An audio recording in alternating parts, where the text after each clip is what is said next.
Someone's in a leadership position. How did they get there? And that might be a great way to start a conversation with the board of, hey, looking back now, what worked really well, what didn't work well? And also, because we're in the relationship business, it probably wouldn't be a bad idea to talk to some chamber member. I call them our leadership members. How did they feel about the transition? What do they like to see in their executive director, presidents, or CEOs? What's working, what's not working is a good opportunity to open that up. And I think the core point of all of this is never too early to start thinking about these things. Have those initial conversations with your board, get the ball rolling there, because you never know what tomorrow will bring. And, the more prepared you can be as a chamber leader, the better for your board, your staff, and your members in the community you serve. Hi, I'm Ted, and I build software for chambers of commerce. For the past decade, chamber tools were all built the same way.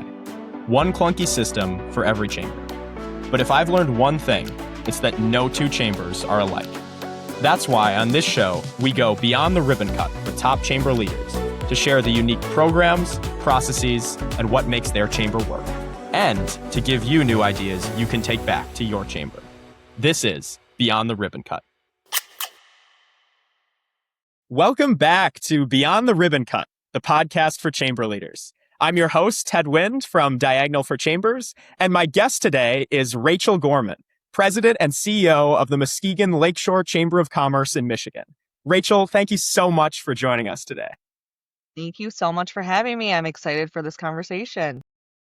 Thanks for coming on, Rachel. So I'd love to start off the episode with home base. For listeners who've never made it over to the west side of Michigan, can you paint us a picture of Muskegon and the business community your chamber serves?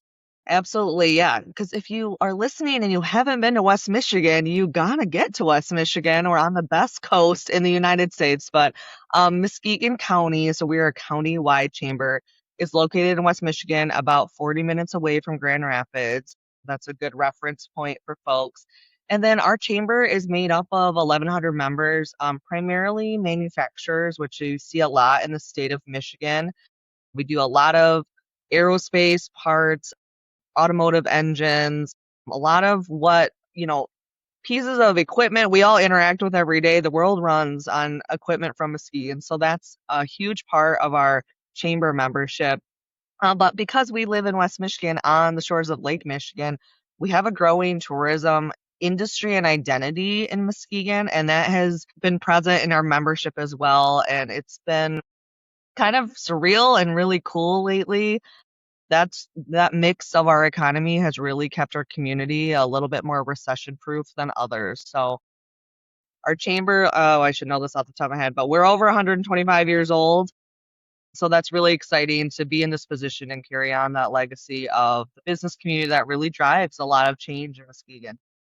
I love that. And yeah, as you mentioned, I mean, that's such an interesting dynamic of, these large manufacturers to the mom and pops. I'm sure those, chamber mixers that you guys have, probably an interesting group of folks coming in when you have that combination of the small businesses and these big industrial manufacturers. It absolutely is. And it's, you wouldn't even guess sometimes, I think, before I got into this work, right? Like, quote, like by definition, small businesses, but the accounts they have are major accounts globally now, right? We're all working in a global economy, doing incredible work right alongside, right? Like national companies that we all know. Oh, I should have mentioned this. Food processing is also a huge industry in Michigan.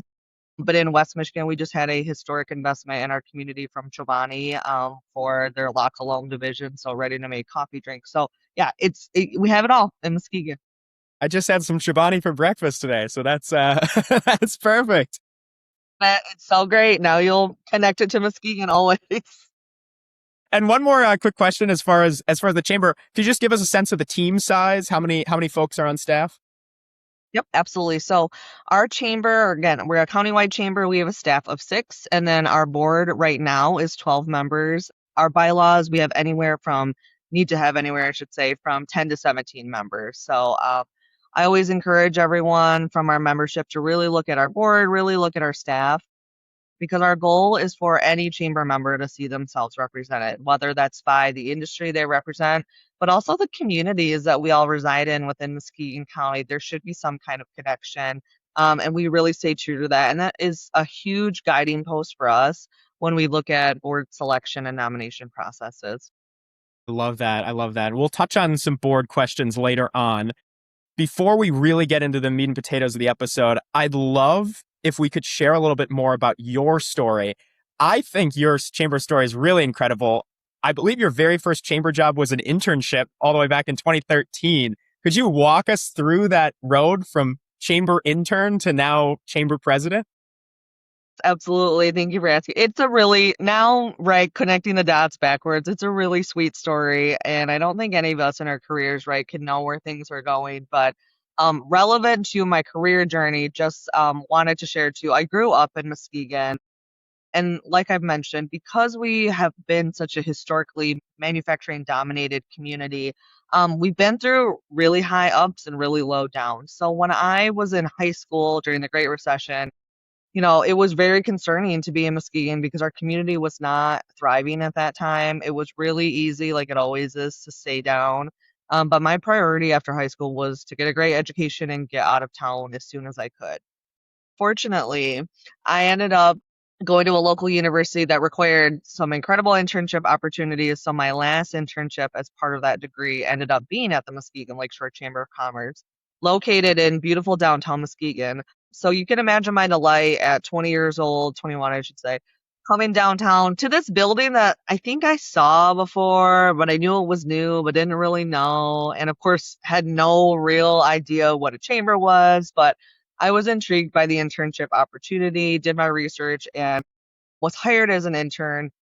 And so it was really this great opportunity to learn about one chamber work. But our chamber was really leading the way to rebranding Muskegon's identity and building community pride, which is so important. But it was in direct conflict with where I was personally as far as I got to get out of Muskegon.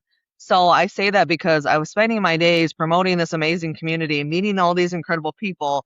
And then I would go home and kind of have this like crisis of like, well, maybe I should stay here. So all that to say, because right, everybody calls the chamber for anything. I met so many people that were relocating back to Muskegon. And so I would have some very intentional conversations of, are you happy with that move? And a couple members just really took the time to say, hey, if you want to go to a big city, you should go because you're going to thrive. But I think you should consider that you're never going to have the opportunity that you have now to impact your own hometown with this amazing, juxtaposition we are in our history. So after that, settled down and I was super excited to be in Muskegon. So made my internship. Cindy Larson, our most recent chamber president, grabbed me one day and said, hey, like you're doing a really great job. We would love for you to help out at our front desk, answer phones. And at that point, right, I'm still in college. I'm like, a desk job that's not, you know what I mean, like answering phones. It's within like a 9 to 5 work day. I'm like, heck yeah. So I took that job mid my internship. So still interning, but then my days I wasn't interning, working at the chamber. And again, just getting all this kind of Muskegon 101 information. So at that time, I was the events and marketing intern going to school for a degree to pursue a career in event planning. And the chamber event director at that time was looking at, what her retirement succession plan looked like. So they pulled Cindy and that person pulled me in and just was really honest and just said like, hey, this person wants to retire. You seem to be a really great fit on our team. Would you consider coming on full time after this internship? And so I just remember going home to my parents and just talking about like, well, I got a job offer today. I think I still had like a semester left in my undergrad. And again, I was like, oh, should I take it? They're like, it's good to have a job in this economy, right? Like, it's a good thing to have a job after graduation. So grateful for that opportunity. Took it on. So I was our events and advocacy coordinator at the chamber for 3 years at that time. So doing chamber events, but also the person I succeeded on just happened to be the staff administrator for our government affairs committee. And political events is what I thought I was going to get into. So it was like, I was just like, can I run government affairs? And everyone on the team's like, sure, go ahead. I mean, I had so much fun doing that. And it was such a great experience. So I was at the chamber for about 3 to 4 years at that time, learning as much as I could, doing chamber events, but really also getting this unique opportunity to grow our government affairs programming and really understand where chambers sit in this awesome middle ground between private sector businesses and every level of government and how we can be an advocate for our small businesses in those realms. So that was my first chamber stint. And then, being around so many members, I'm a sucker for higher education. I think I always knew I wanted to get my MBA. So I would talk to members about that, like, hey, is an MBA worth it? Were you happy you did that? Should I do an MPA route?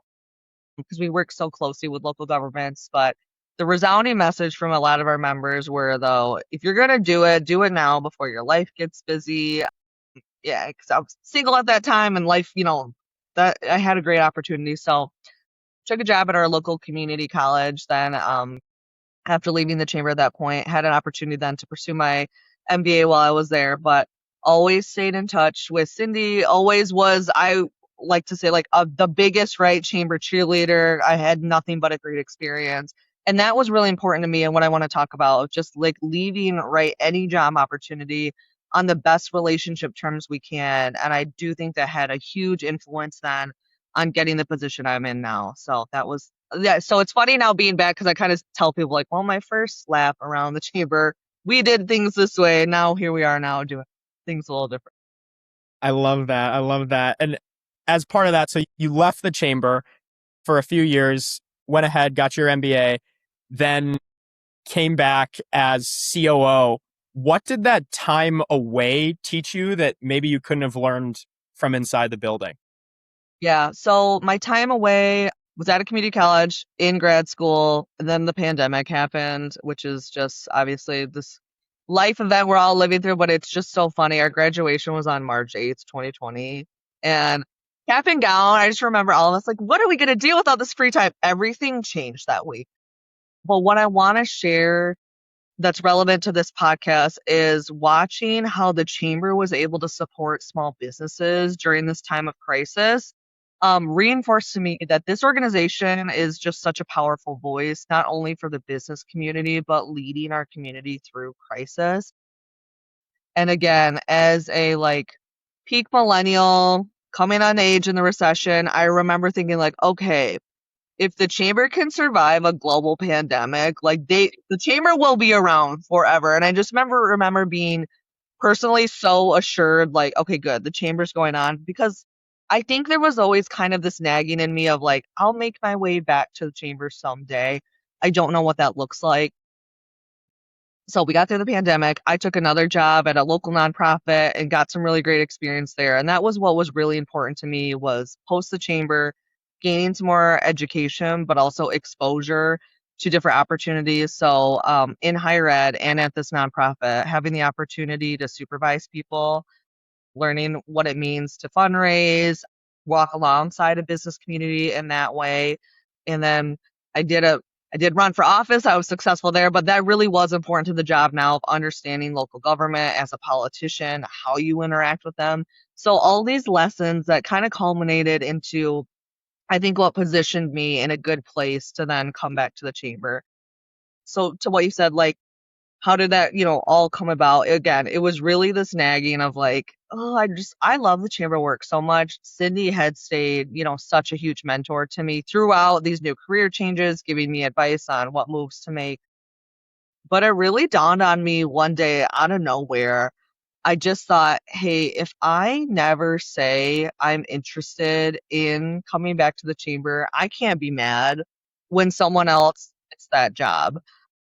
So great opportunity to sit down with Cindy and just talk about that. She happened to be, in this state of mind too. So we're talking 2022. So we're post pandemic. And like many of our members, I think anybody that might have been like considering retirement before the pandemic, either after that pandemic, realized like I have to have a succession plan or I'm going to do this job till I die. But Cindy, was pretty transparent, thinking of like, I got to start making a plan. And that just opened up a great opportunity for me to say, hey, I would love to come back to this team.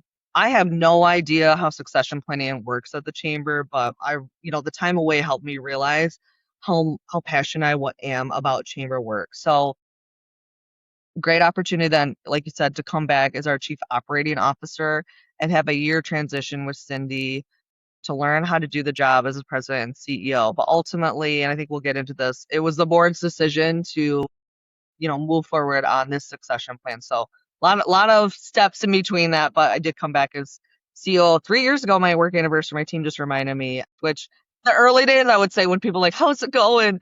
Your mind shift from being an employee to being the one in charge, like things are just so funny, but I'll never forget the Monday after like Cindy retired, like walking down and seeing our office and just thinking like, okay, the building is still there. Like all these things, I'm just like, it's still standing. We're doing good. Oh, that's awesome. I love that. And yeah, that's so funny. I mean, it's something we hear a lot too, like especially from, folks that involved in the chamber world for a long time, even if they happen to move towns or go to a different place, that nagging feeling inside, to stay involved with the chamber and stay active in the chamber, even if you're not directly part of it, is I think is part of the beauty and the love that so many of us have for this work. You touched on it a little bit, but what I'd love to get into today's episode is talking a little bit more about succession planning for chambers. A huge share of the chamber world is staring down a similar situation to you and Cindy, right? Long tenured CEOs are retiring, and almost nobody really talks about how to actually hand off a chamber. Now, the actual transition you mentioned kind of stepped in October 2024 after Cindy Larson had led the organization for decades. What did that transition actually look like from the inside? How early did those kind of succession conversations start? Who drove them? And could you kind of walk through what that process looked like from your perspective? Yeah, yeah. And these are I think back to my experience now, and there was no roadmap.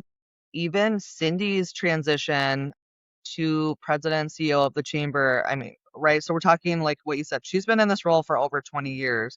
She had worked for the state of Michigan in their economic development corporation department before, but it was really the board that put together a selection committee and had to decide how are we going to search for our next CEO. And I should say in Muskegon, that time when they hired Cindy was a little weird in that there had been movement in our community where the chamber was absorbed into a larger firm with the economic development in our community, Convention and Visitors Bureau, because that's what needed to happen for where Muskegon was. So we're entering then a time where it's like, okay, the chamber is able to stand on its own now, the Convention and Visitors Bureau.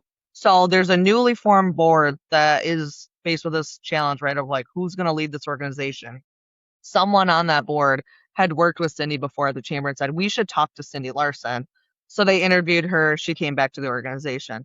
So thinking about that, first, what do we all do? We go to our bylaws. There was no, hey, here's how we hire or do a search for, a new chamber president. So then you go to your chamber resources. I know Bob Thomas was called with the Michigan Association of Chamber Professionals, ton of chamber resources at the national level as well with ACCE. So I think it's a great opportunity. City could take that as a roadmap, but then go to the board because it needs to be their decision.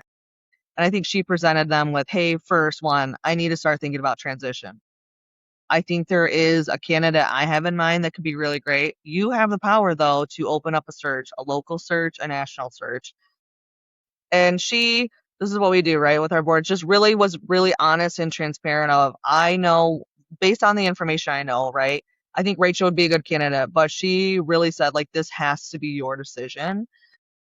And that's where Cindy and I, like, not that we were locked in hip, but we were very intentional to like distance ourselves. So this didn't necessarily have to look like a package decision. And that's where I needed to be really transparent during these conversations and understand and articulate to these board members, like, I want what's best for the chamber. Yes, I think I am the best choice for that, but ultimately, you got to take in these options. So what our board chair then did was start a selection committee. So that was ended up being a mix of current board officers, but a lot of our past board chairs. And the way our bylaw structure works is we have a new chair every year, and that is who the president and CEO of the chamber is our direct report to.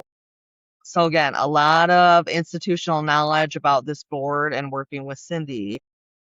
And so they together, made a curriculum and criteria of how are we going to interview for this position. And I believe their, strategy at that time was to start with interviewing me. And then based on that, like there are many roads, right? It's like, okay, let's move forward, hire Rachel, or like let's do a search. And now that I'm saying this too, I should there were some steps before that I think too, where Cindy, I should say, because the president CEO of our chamber, oversees the staff. The board is pretty transparent and understanding. She can hire a COO and they really don't have any insight to that. But she wanted to be transparent of, if I'm going to hire Rachel for this job, I want it to be an opportunity for her to learn from me over the next year with the intention that she would take over. So I do think I interviewed, with that in mind. But ultimately, too, there must have been a time when I was here as CEO, there was an official vote of the board.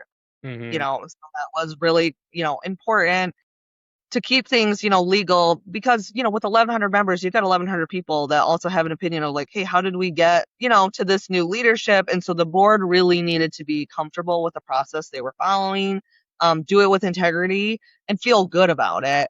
And, every step along the way, because this did not happen within a week. I'm talking, I think I had this conversation with Cindy in like March, and maybe my hair was like in April or August of that year. So every step of the way, though, I was just very realistic with myself of, I would just kind of say like the dream could die today. And that's what I really needed. Like, that's how bad I wanted it.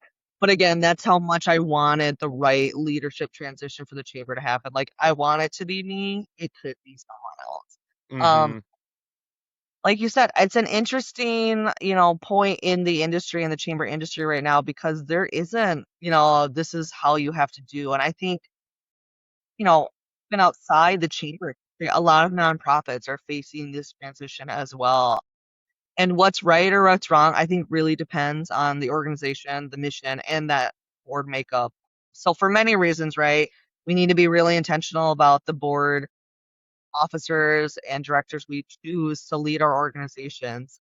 And I say this with love, like the board chair at the time, I remember, now them saying like, oh, I didn't think there was, being a chair, comes with a lot of responsibilities, but to be the chair during this incredible transition was a big deal. Hmm. Hmm. And while we're on the board topic, I think it would be helpful for listeners at home if you could share a little bit more about how you actually went about kind of winning over the board and longtime members as that successor.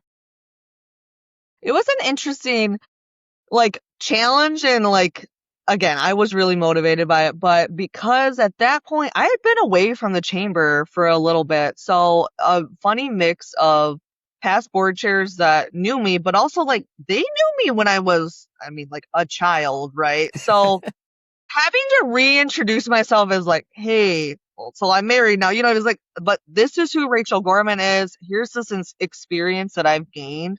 So I had to take, and I took that very seriously of like, okay, even though I know this person and I've known them for a while and they've been a mentor to me, like this is a different conversation now that I need to present, as a hopeful executive in this role. And then I also had board members that completely never saw me here, and quite frankly, some of them like didn't even know who I was, and that's fine. Or knew that I was a local politician, right? And so they came at it with kind of those advocate roles of like, hey, should we be concerned that this is a leader in our community already from this point of view? How does this work? So, but just starting again with our mission of our organization and where I saw my leadership and skills could take that, that was the most important part of the interview process. And even for past board chairs, it was really important for me to reach out to them, even though they weren't on that selection committee, just again, because they have given so much of their leadership expertise as volunteers for this organization. I wanted them to feel good about this change that was going to happen. And I think that was very important, for them to feel included in that, even though they didn't actually have a vote in it. But that's the work of the chamber, is all about relationships. But there was one person, though, it's so funny now to think about. There was one person on my interview though that just was tough. Like they're a tough interviewer. And I think, there was a very blunt question of just, do you think you can do this job? And inside of myself, I was like, oh my God, this is so fun. Because like that's what I wanted, right? I don't want to be, and Rachel was given this opportunity. No, I want to be challenged. I want to show that I take this so seriously. And that person, I was like, was I that tough? I'm like, well, you should have been. Like this is a really important job in our community, and this is a really important opportunity and shift in. So that's how I, went about it, I guess. And I think no matter what, if you're an executive coming into maybe a chamber role in a community that you didn't grow up in, that is new to you, I would still give that advice. Like, there's still opportunities and professional ways, right, to reach out with leadership, the volunteer leadership of a chamber to get to know can go Hmm. such a long way. All of us know that when we're hiring individuals, like, you take note of who's gone, that extra step to introduce themselves, get to know the organization, make sure they're coming prepared for that interview with any questions. And now I'm remembering in my interview, I remember towards the end when it was my turn to ask questions. And this was great advice I got from someone from an interview, but I just said, hey, I would hate to walk out of this room and anybody around this table just wondered to themselves, ooh, I should have asked Rachel this, or I Hmm. wonder what about this. That question got someone on our board that did not know me when I worked at the chamber. It was on and to say, hey, actually, I've been wondering about this. And I followed up with that person and they said, like, again, not that that made or broke my hiring of this role, but they just said that was a really great way to make sure nothing was left unturned. You're not left wondering. We weren't left wondering. And it gave them a lot of confidence. Hmm. Hmm. And so now you've come in, every new CEO or executive director of a chamber, obviously you inherit a mix of things that you need to protect, but then also things that maybe need to change. Almost a year in, what did you deliberately keep from the Cindy Larson era? And where have you put your own stamp on things? A lot of our programming and events are such powerful and tangible benefits for our members. So keeping that cadence of our programming was something I was never going to change. Now, the delivery of that was a fun opportunity for me to think differently about how we give members access to information and also lift up our members. But I'm an event planner, right? So, like, I'm a sucker for like those kind of things. So that was really fun to just be, and it has, I should say, still been fun to be a little bit more edgy, I think, with how we promote events and who we're tagging in with those. So that's been fun. But one new thing that we've been doing that's been a huge gift to me that is not something that I planned for it to happen, but again, the power of leaning on these really great board members we've had. The board chair I had my first year in as president and CEO really took the job seriously. And I'm so grateful that they took the time to acknowledge, like, hey, we have new leadership and we're coming off of some great engagement with past board chairs on this transition. Let's continue to capitalize on their wisdom because the Muskegon business community is also in a period of transition. We can't ever, diminish like opportunities to engage with them. So that board chair organize regular meetings with passport chairs. So you don't have to come. Our passport chairs, we don't, it's not required attendance, but that has been such a gift for my board officers, myself, to learn from our passport chairs. But then it's been this incredible way to keep them engaged with the chamber that they have given so much. And so those those meetings, I should say, with our passport chairs still happen. And that's been really, really special, but really great for me when I look at what's new to me programming initiatives of this chamber. Hey, we're going to go into this, new water. What do you think about that? To get their counsel has been huge. And that's not something that was in place before. And it's just been such a gift for me professionally. That's really, really helpful. And I think what I love to leave, chamber leaders listening on the show is we always love to give like one kind of core tactical piece of advice for them. For the chamber leader listening whose CEO is looking at retiring in the next few years, where should that chamber start? I think if you're a chamber leader with leadership transitioning, so kind of two roads. I think if you're interested in taking that role, no one knows that except you until you make that known. So I think being realistic of is that an opportunity you want to pursue? Fully knowing, right? Like I had said, the dream could die. The answer might be no, but it's good that someone's thinking about it. So I think aligning yourself to position yourself for that conversation is critical. And also, I think it should start with chamber leadership or board leadership I should say, as is appropriate with your organization. If you're someone still in a chamber leadership role but not interested in that, you're still though wondering like who's going to be my boss, right? When this person leaves. So I think hopefully, Ray, you can have a direct and honest conversation about who's leading the chamber and just say it bluntly, like, what is the plan? And when you exit from this organization, and I think any serious chamber professional should always be thinking about that. And I think the leadership transitions we're seeing in all of our communities around the country, I think we're being more open and honest about that. And so, right, I think there's a plan in place for me, even if I, here for the next 20 years, like we just don't know what is promised tomorrow. So I think being really clear then, especially in the chamber world, for those that maybe have a bylaw set up like us, like making sure your chair understands like their total responsibilities is far outstanding from board meetings. But if something were to happen to me, like that's the person in charge. And who knows where the insurance policies are and who knows on staff what to do. And also like your team, like what happens in an emergency. That is a great way to open up a bigger conversation about succession planning, core processes that are documented and what to do. But that would be my advice is to get the conversation going because I would hate for anybody to be in a position where the conversation needs to happen out of urgency, not out of proactive planning. And as far as proactive planning, do you have any input for maybe what's the smallest useful version of an initial succession plan for a chamber, especially ones with, maybe only a couple staff members? Yeah, I think again, just being, well, look at the past, right? Like someone's in a leadership position. How did they get there? And that might be a great way to start a conversation with the board of, hey, looking back now, what worked really well, what didn't work well? And also because we're in the relationship business, it probably wouldn't be a bad idea to talk to some chamber member. I call them our leadership members. How did they feel about the transition? What do they like to see in their executive director, presidents, or CEOs? What's working, what's not working is a good opportunity to open that up. Love that. Love that.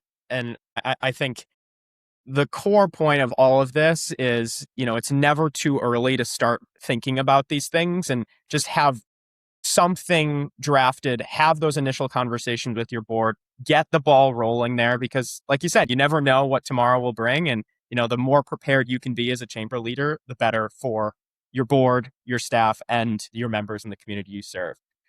Well, in our members, I think sometimes the hesitation for conversations like this, right, are sometimes it can be about the person in that job, but it's really about the chamber. hmm So, there's a new leadership change, right? After a decades long president, this is somebody not even from our community. Now they're gonna, lead this organization, but that's where the board and that's where a good chamber president, right? It's about the chamber and the mission we're carrying out. It's not about Rachel. It's not about Cindy. It's actually about our members.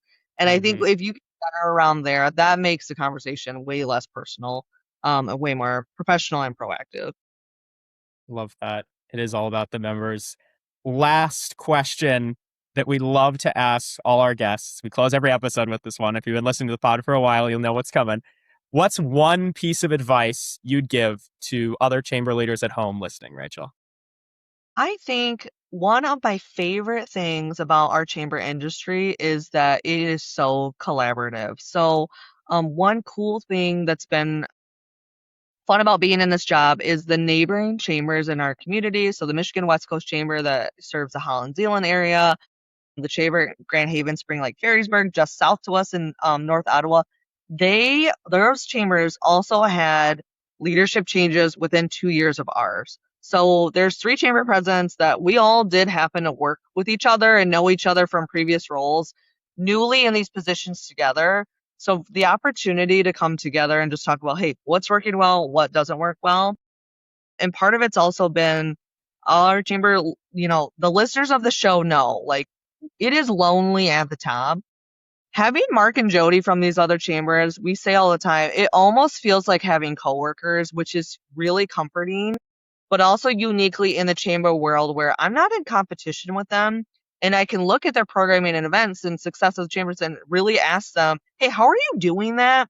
And trust and transparency of like, here's how this works for our community. Now, what works in Holland might not work in Muskegon, but there's opportunities to glean from that. So again, a huge piece of advice to other chamber leaders listening. Think about who you have access to within our industry that can help you. That could be someone, in your regional community. It might be in your state, but again, chambers are all over. That could be someone on the other corner of this country that is super willing to be, truthful and honest with you about what's working at their chamber and how that might help you get over a challenge you're having. 100%. Yeah. That collaboration is something, we've seen work across the board, whether it's just multi-chamber events, whether it's getting together with a couple local chambers in your area, whether it's getting more involved with, the bigger statewide chamber associations. All these are really great resources for you as chamber leaders to utilize. And again, like get that sense of colleagues in a role that, as you said, can often feel pretty lonely and pretty siloed. So I think that's some really wise words there, Rachel. Thank you. Well, thank you so much for coming on the show today, Rachel. I think this was a really wonderful conversation. My favorite thing about this entire story is I think it just really proves, as you said, a chamber's value is not necessarily one person, one leader, a logo, even the building, right? It's an institution that's been going strong and is strong enough to hand off across generations. And it's really important to remember that. And I think, obviously, the Muskegon Chamber has done a wonderful job of that. And if you want to learn more about the Muskegon Chamber, some of the work that Rachel has done since she's got started, you can check out their links below in the description. And to everyone listening, thank you so much for tuning in to today's episode of Beyond the Ribbon Cut. We'll see you on the next episode.